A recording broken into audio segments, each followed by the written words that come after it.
Hi, so let's see how we can use SQL prompt to find unused variables and parameters. All right, well here I've got a very basic piece of SQL code. What I'm going to do is go into the SQL prompt menu and I'm going to use the find unused variables and parameters selection. I could also use a hotkey for this.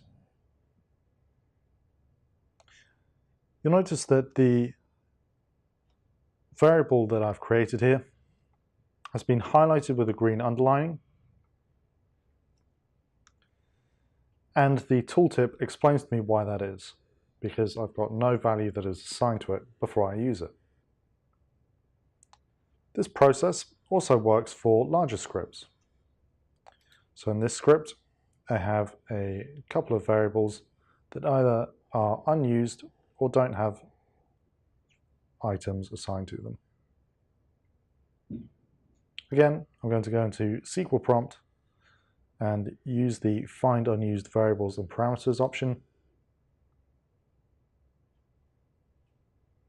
And we'll see that appropriate bits of code have been highlighted.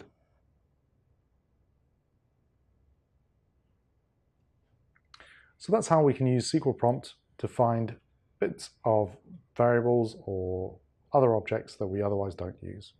Thank you.